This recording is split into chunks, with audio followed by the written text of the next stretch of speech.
ನಿನ್ನೆಯ ಘಟನೆ ಎಚ್.ಡಿ. ಕುಮಾರಸ್ವಾಮಿ ಕೃಪಾಪೋಷಿತ ನಾಟಕ. ಮುಂದೆ ಮುಖ್ಯಮಂತ್ರಿ ಆಗ್ತೀನಿ ಹುಷಾರ ಅಂತಾರೆ, ಅಧಿಕಾರಿಗಳು ಪೊಲೀಸರಿಗೆ ಹಾಗಂತ ಧಮಕಿ ಹಾಕ್ತಾರೆ ಅಂತ ರಿಪಬ್ಲಿಕ್ ಕನ್ನಡಕ್ಕೆ ಶಾಸಕ ಎಚ್.ಸಿ. ಬಾಲಕೃಷ್ಣ ಹೇಳಿಕೆ ಕೊಟ್ಟಿದ್ದಾರೆ. ಘಟನೆ ನಡೆದ ಒಂದೇ ಗಂಟೆಯಲ್ಲಿ ಆನ್ಲೈನ್ ಬರ್ತಾರೆ. ಸೊ ಇದು ಎಚ್.ಡಿ.ಕೆ ಅವರ ನಾಟಕ, ಅವರ ಕೃಪಾಪೋಷಿತ ನಾಟಕ ಅಂತ ಅವಾಂತರ ಸೃಷ್ಟಿಸೋದಕ್ಕೆ ಕುಮಾರಸ್ವಾಮಿ ಹೀಗೆ ಮಾಡಿದ್ದಾರೆ. ಘಟನೆಗೆ ಎಚ್.ಡಿ.ಕೆ ನೇರ ಕಾರಣ ಅಂತ ಎಚ್.ಸಿ. ಬಾಲಕೃಷ್ಣ ವಾಗ್ದಾಳಿ ನಡೆಸಿದ್ದಾರೆ. ಟೌನ್ಶಿಪ್ಗೆ ಶೀಘ್ರದಲ್ಲೇ ಅಂತಿಮ ನೋಟಿಫಿಕೇಶನ್ ಅಂತ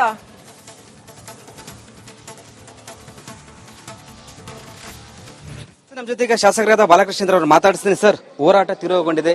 ಈಗ ಪರವಾಗಿದ್ದವರು ಒಂದ್ ಕಡೆ ರಸ್ತೆ ತಡೆದು ಹೋರಾಟ ಮಾಡ್ತಿದ್ರೆ, ಒಂದ್ ಕಡೆ ಭೂಸ್ವಾಧೀನ ವಿರುದ್ಧವಾಗಿ ಸಹ ಒಂದ್ ಕಡೆ ಹೋರಾಟ ಜೋರು ಮಾಡ್ತಿದ್ದಾರೆ. ನಿನ್ನೆ ಸಹ ಒಂದ್ ಕಡೆ ಪೊರಕೆಯಿಂದ ಒಂದ್ ಕಡೆ ಅಧಿಕಾರಿಗಳನ್ನ ಓಡಿಸಿದ್ದಾರೆ. ಏನ್ ಹೇಳಿದ್ರು ಸರ್ ಈ ಒಂದು ವಿಚಾರಕ್ಕಂತ? ನೋಡ್ರಿ, ನಾವು ಸರ್ವೆ ಮಾಡ್ಲಿಕ್ಕೆ ಹೋಗಿರ್ತಕ್ಕಂಥದ್ದು ಯಾವ ರೈತ ನನಗೆ ಜೆಎಂಸಿ ಮಾಡಿ ನನ್ನ ಜಾಗಕ್ಕೆ ನೀವು ದುಡ್ಡು ಕೊಡಿ ಅಂತ ಯಾರು ಹೇಳಿದಾರೆ ಅದನ್ನ ಮಾತ್ರ ನಾವು ಜೆಎಂಸಿ ಮಾಡ್ಲಿಕ್ಕೆ ಹೊರಟಿದ್ದು. ಈ ಗಲಾಟೆ ಮಾಡಿರ್ತಕ್ಕಂಥವ್ರು ಈ ಸರ್ವೆಗೂ ಸಂಬಂಧ ಇಲ್ಲದೆ ಇರ್ತಕ್ಕಂಥವ್ರು, ಅವರು ಬೇಕು ಅಂತ ಹೇಳಿ ಕುಮಾರಸ್ವಾಮಿ ಅವರು ನೀವು ಗಲಾಟೆ ಮಾಡಿ ಪೊರ್ಕೆಲ್ ಹೊಡಿರಿ, ಚಪ್ಪಲಿಲ್ ಹೊಡಿರಿ, ಅದು ಮೀಡಿಯಾದಲ್ಲಿ ಬರಲಿ, ಮೀಡಿಯಾದಲ್ಲಿ ಬಂದಾಗ ನನಗೆ ಅನುಕೂಲ ಆಯ್ತದೆ ಮಾತಾಡಕ್ಕೆ ಅಂತ ಹೇಳಿ ಕುಮಾರಸ್ವಾಮಿ ಅವರು ಕೃಪಾಪೋಷಿತ ನಾಟಕ ಮಂಡಳಿಯಿಂದ ಆಗಿರ್ತಕ್ಕಂಥ ಗಲಾಟೆ ಇದು. ನೀವು ನಿಮ್ ಜಾಗಕ್ಕೆ ಬಂದಾಗ ಗಲಾಟೆ ಮಾಡಬೇಕು, ಯಾರ್ದೋ ಜಾಗದಲ್ಲಿ ಹೋಗಿ ಜೆಎಂಸಿ ಮಾಡ್ಬೇಕಾದ್ರೆ ನೀವು ಗಲಾಟೆ ಮಾಡಿದ್ರೆ ಇದು ಅರ್ಥ ಏನು? ಇದಾದ ಒಂದೇ ಗಂಟೆಗೆ ಬಂದು ಕುಮಾರಸ್ವಾಮಿ ಅವರು ಸೋಷಿಯಲ್ ಮೀಡಿಯಾದಲ್ಲಿ ಬಂದು ಎಚ್ಚರಿಕೆ ಕೊಡ್ತಾರೆ, ನಾನು ಮುಂದೆ ಈ ಅಧಿಕಾರ ಚುಕ್ಕಾಣಿ ಹಿಡಿತೀನಿ, ನಿಮ್ ಪೊಲೀಸ್ನವ್ರನ್ನೆಲ್ಲಾನು ಗಲ್ಗಾಕ್ಸ್ಬಿಡ್ತೀನಿ ಅಂತ ಮಾತಾಡ್ತಾರಲ್ಲ. ಒಬ್ಬ ನುರಿತ ರಾಜಕಾರಣಿಯಾಗಿ, ಒಬ್ಬ ಪ್ರಜ್ಞಾವಂತ ಪ್ರಜೆಯಾಗಿ ಮಾತಾಡ್ತಕ್ಕಂಥ ರೀತಿ ನೀತಿಗಳವು ಹೇಳಿ.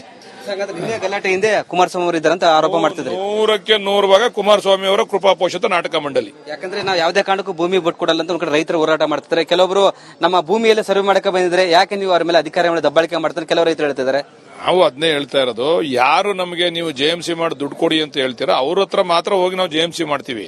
ಬಲವಂತವಾಗಿ ಯಾರ ಹತ್ರ ಜೆಎಂಸಿ ಮಾಡ್ತಾ ಇಲ್ಲ ನಾವು. ಈಗ ನೋಡಿ, ಕೆಂಪಯ್ಯನಪಾಳ್ಯ ಗ್ರಾಮದಲ್ಲಿ ಸಂಪೂರ್ಣವಾಗಿ ಜೆಎಂಸಿ ಮುಗಿದಿದೆ, ದುಡ್ಡು ತಗೊಂಡವ್ರೆ ಅವರು. ಒಡೆರಳ್ಳಿನಲ್ಲೂ ಆಗಿದೆ, ಜೆಎಂಸಿ ಆಗಿದೆ, ದುಡ್ಡು ತಗೊಂಡವ್ರೆ. ಇಲ್ಲಿ ಮಾತ್ರ ಇಲ್ಲಿರ್ತಕ್ಕಂಥ ರೈತರೇ ಕಡಿಮೆ ಸಂಖ್ಯೆಯಲ್ಲಿ ಇರ್ತಕ್ಕಂಥದ್ದು. ಇಲ್ಲಿ ಅಂದ್ರೆ ಸುಮ್ಮನೆ ಉದ್ದೇಶಪೂರ್ವಕವಾಗಿ ಇದೊಂದು ಸೀನ್ ಕ್ರಿಯೇಟ್ ಮಾಡಕ್ಕೆ ಕುಮಾರಸ್ವಾಮಿ ಅವರು ಮಾಡಿರ್ತಾರೆ. ಭೂಮಿ ಕೊಟ್ಟವರು ಯಾರು ಕೊಟ್ಟಿದ್ದು ಅವರ ಭೂಮಿ ಮೇಲೆ ಸರ್ವೆ ಮಾಡಕ್ ಮುಂದಾಗ್ತಿರ್ತಾವ ಅಷ್ಟೇ. ಈಗ ಹೌದು, ಯಾರು ಒಪ್ಪಿಗೆ ಕೊಡ್ತಾರೆ ಅವ್ರಿಗೆ ಮಾತ್ರ ನಾವು ಮುಂದಾಗೋದು, ಯಾರು ಒಪ್ಪಿಗೆ ಕೊಡಲ್ಲ ಅವ್ರ ಭೂಮಿಗೆ ಹೋಗಲ್ಲ ನಾವು. ಸರ್, ಈಗ ಅವತ್ತು ಒಣಿಕೆ ತಗೊಂಡು ಬಂದು ನಿಂತಿದ್ದಾರೆ ಅಂತ ಈಗ ಕೆಲ ರೈತರು. ಈಗ ಸರ್ವೆ ಅಧಿಕಾರಿಗಳು ಬರೀ ಒಣಿಕೆ ತಗೊಂಡು ಹಿಡಿತು ಅಂತ ಒಣಿಕೆ ಬಂದು ಹೋರಾಟದಲ್ಲಿ ಭಾಗಿಯಾಗಿದ್ದಾರೆ. ಇರ್ಲಿ, ಹೊಡೆದಿರೋರೆಲ್ಲ ಈಗ ಪಾಪ ನೆನ್ನೆ ಹೊಡೆದವರೆಲ್ಲ ಅವರೆಲ್ಲ ಅನುಭವಿಸ್ತಾರೆ, ನಾವೇನು ಮಾಡಕ್ಕಾಗಲ್ಲ. ಕಾನೂನು ಅದಂತ ಕ್ರಮ, ಅಧಿಕಾರಿಗಳ ಮೇಲೆ ಕ್ರಮ. ನಾನು ಹೇಳಿಲ್ವಾ, ನಾನ್ ಬೈದಿದ್ದೆ ಒಂದ್ಸರಿ ಸರ್ಕಲ್ ಇನ್ಸ್ಪೆಕ್ಟರ್ಗೆ, ನನ್ನ ಮೇಲೆ ಕೇಸ್ ರಿಜಿಸ್ಟರ್ ಮಾಡಿದ್ರು. ಯಾರು ಕೂಡ ಅಧಿಕಾರಿಗಳ ಮೇಲೆ, ಸರ್ಕಾರದ ಅಧಿಕಾರಿಗಳ ಮೇಲೆ ಕೈ ಮಾಡುವಂತ ಅಧಿಕಾರ ಯಾರಿಗೂ ಕೂಡ ಇಲ್ಲ. ಆದ್ರೆ ಅವ್ರ ನ್ಯಾಚುರಲಿ ಸೋಮೋಟೋ ಕೇಸ್ ರಿಜಿಸ್ಟರ್ ಆಯ್ತದೆ. ವರ್ಷಾನ್ಗಟ್ಲೆ ನಾನು ಅಲ್ಲದೆ 8 ವರ್ಷ ಆಯ್ತು ನನ್ನ ಕೇಸ್ ಕ್ಲಿಯರ್ ಆಗೋಟಕ್ಕೆ. ನಾನು ಕೋರ್ಟ್ ನಲ್ಲಿ ತಪ್ಪು ಮುಚ್ಚಳಿಕೆ ಬರ್ಕೊಟ್ಬಿಟ್ಟು ಇನ್ ಮುಂದೆ ಈ ರೀತಿ ನಡ್ಕೊಳ್ಳಲ್ಲ ಅಂತ ಹೇಳಿ ಬರ್ಕೊಟ್ಬಿಟ್ಟು ನನ್ನ ಕೇಸ್ ಖುಲಾಸೆ ಆಯ್ತು ನನ್ನ ಕೋರ್ಟ್. ಹಂಗಾರೆ ಯಾರು ಗಲಾಟೆ ಮಾಡೋರು ಅವ್ರ ಮೇಲೆ ಕೇಸ್ ಆಯ್ತದೆ. 20 ಜನರ ರೈತರ ಮೇಲೆ ಎಫ್ಐಆರ್ ಆಗಿದೆ, ಇನ್ನೂ ಜಾಸ್ತಿ ಆಗ್ಬೋದು ಅಂತ ಒಂದ್ ಕಡೆ ಪೊಲೀಸರು ಸಹ ಹೇಳ್ತಿದ್ದಾರೆ. ಯಾರು ಗಲಾಟೆ ಮಾಡೋರೆ ಅದು ವಿಡಿಯೋ ಇರ್ತದೆ ಅವ್ರ ಹತ್ರ, ಅವ್ರ ಮೇಲೆ ಮಾಡ್ತಾರೆ ಅಷ್ಟೇ. ಸರ್, ಏನ್ ಹೇಳ್ತಾರೆ ಈ ಒಂದು ವಿಚಾರವಾಗಿ? ಭೂಮಿಗೆ ಈಗ ಬಿಡದಿ ಟೌನ್ಶಿಪ್ ವಿಚಾರವಾಗಿ ರೈತರು ಕೊಡಲ್ಲ ಅಂತಿದ್ರೆ, ನೀವು ಬಿಡಲ್ಲ ಅಂತಿದ್ರಿ, ಇಲ್ಲಿ ಎಲ್ಲಿಗೆ ಬರುತ್ತೆ ಎಂಡು ಅಂತಿದ್ದು? ಮುಂದೆ ಕಾದ್ ನೋಡಿ ಎಲ್ಲಿಗೆ ಬರ್ತದೆ ಅಂತ. ಟೌನ್ಶಿಪ್ ಮಾಡೇ ಮಾಡ್ತಾರೆ ಸರ್ ಅವಾಗದ್ರಂತ.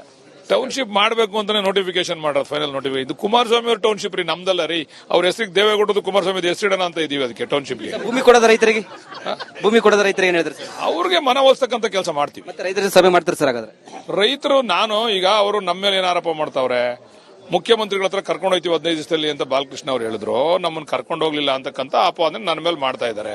ನಾನೇನ್ ಹೇಳ್ತೀನಿ ಇದಕ್ಕೆ ಅಂತಂದ್ರೆ, ನೀವು ಏನಾದ್ರೂ ಕೂಡ ಪರಿಹಾರದ ವಿಚಾರವಾಗಿ ಮುಖ್ಯಮಂತ್ರಿ ಹತ್ರ ಚರ್ಚೆ ಮಾಡ್ತೀನಿ ಅಂತಂದ್ರೆ 48 ಗಂಟೆ ಒಳಗಡೆ ಅವ್ರನ್ನ ಕರ್ಕೊಂಡೋಗಿ ಚರ್ಚೆ ಮಾಡ್ತೀನಿ. ನಾವು ಭೂಮಿನೇ ಕೊಡಲ್ಲ ಅನ್ನೋರ್ನ ಅಲ್ಲಿ ಕರ್ಕೊಂಡೋಗಿ ಈಗ ಒಂದು ಸೀನ್ ಕ್ರಿಯೇಟ್ ಮಾಡವ್ರೆ, ಅಲ್ಲಿ ಇನ್ನೊಂದು ಸೀನ್ ಕ್ರಿಯೇಟ್ ಮಾಡ್ತಾರೆ. ಯಾಕಂದ್ರೆ ಶಾಸಕರು ಬಂದಿಲ್ಲ, ಜಿಲ್ಲಾಧಿಕಾರಿಗಳ ಸ್ಥಳಕ್ಕೆ ಬಂದಿಲ್ಲ ಅಂತ ಒಂದ್ ಕಡೆ ಆರೋಪ ಸಹ ಇದೆ ಸರ್.